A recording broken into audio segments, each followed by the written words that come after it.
$6.5 trillion. That is the amount of cash that's currently on the sidelines in what's called money market funds as of November of 2024. You may have heard, for example, of Warren Buffett keeping a record $325 billion worth of cash. Well, that money is stored in instruments like money market funds that allows him to earn a steady yield on his cash. Throughout recent financial history, we've had three key moments where money market fund assets have risen at the same rapid pace as they are today. In the few years before the 2001 dot-com recession occurred, in the year leading up to the great financial crisis, and in the year leading up to the pandemic. One thing is clear: when the financial world is hoarding cash like it is today, something bad typically happens. So the question now is whether this time is going to be different. Well, for starters, the current macro conditions are aligned for investors to see cash as an interesting investment. This is the average yield that you currently see in money market funds today. It's hovering at around 5%, which is in the higher range of what we've seen over the last 20 years. A 5% return on investment isn't spectacular by any means, but it's also not terrible. And it's actually quite good when you compare that to the S&P 500's earnings yield, which is hovering at 3% today. The S&P 500 earnings yield is basically the return on investment of being invested in the S&P 500.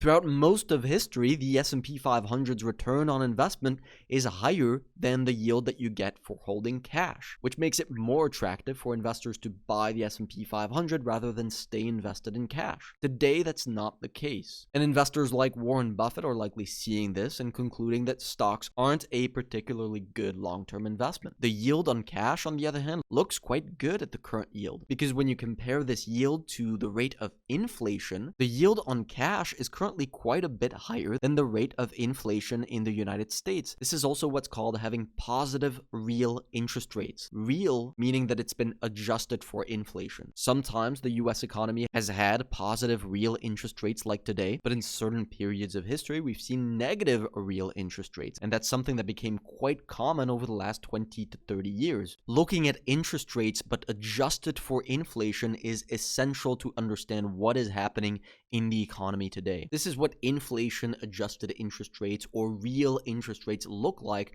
going back to the 1980s. And today, real interest rates are at about 2% in positive territory. And what's very interesting is that when interest rates have been positive to the extent to which they are today, that's often been followed by an economic recession in the United States. As you can see marked here by these gray recession bars, these are typically the moment where unemployment in the United States is rising. The reason this happens is because when real interest rates are positive, it leads people and businesses to save up rather than spend and invest. As John Maynard Keynes, one of the most influential economists, put it, the propensity to save will defeat its own purpose. His theory suggested that higher savings in the economy will lead to lower demand for goods and services, and so a less prosperous economy. So basically saying that when people and businesses save up, that hurts the economy. Indeed, if corporations are ramping up their cash piles rather than investing in new projects and hiring new workers, the economy is unlikely to prosper. And that's exactly what is happening today. For example, large time deposits have absolutely surged over the last couple of years as a result of these attractive interest rate levels. Again, this is something that we also saw in the lead up to the great financial crisis. There is good news, however.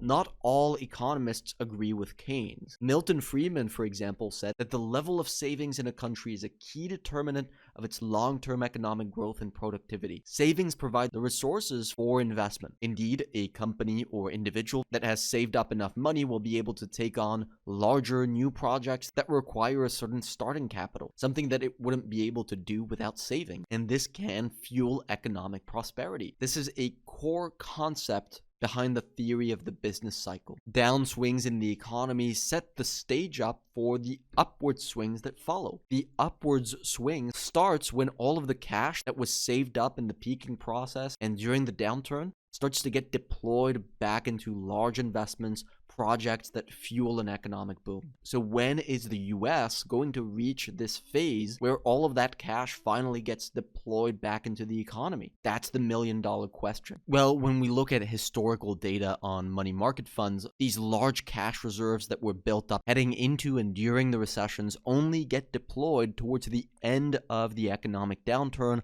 or completely afterwards. And there is a clear catalyst for this. While positive real interest rates typically lead to these big surges in cash hoarding, negative real interest rates are what eventually leads all of that saved up cash to be deployed back into the economy, which can create a big economic boom. Because remember, when real interest rates are negative, it means that cash is yielding a lower return than the rate of inflation. So it doesn't make sense to keep cash when you're just losing purchasing power. If we come back to our chart of real interest rates, we see that they only go into negative territory during or after economic downturn. That is because the Federal Reserve only lowers interest rates enough for them to be negative when the economy is struggling and they want to stimulate economic growth. They have never brought interest rates down into negative territory without a recession occurring. So that leaves us with two potential scenarios for the US economy looking forward. Scenario 1, a recession occurs in the near future, ending the previous business cycle and kickstarting a new one, causing real interest rates to go back into negative territory and creating an economic boom. Usually when this happens, it's not such a great sign for the US stock market. The stock market definitely does not like when the economy is experiencing a recession. Scenario 2, we don't see a recession. We see the economy hold up quite well, keeping interest rates steady at these high levels. There has been a handful of periods throughout history where real interest rates have been able to stay steady at these kinds of elevated levels. In the mid-1980s, in the late 1990s, and even briefly in 2006, 2007. When we look at the US stock market during these periods, it was thriving. In fact, we've already been in this situation since about June of 2023, and look at what the stock market has been doing during this period. This is a very similar environment to the late 1990s. Now, we've been of the view that a recession is likely to happen by January of 2025. If that does materialize, it would put an end to this raging bull market just like it did in 2000. However, most of the indicators that we're looking at with our clients are not yet flashing an imminent recession signal. One of them, for example, is initial jobless claims in the United States that gives us a good idea of where the US job market stands. Seeing initial jobless claims move above 260,000 would be incredibly concerning for us and suggest the economy is heading into a recession. As you can see more recently, that's not what's been happening.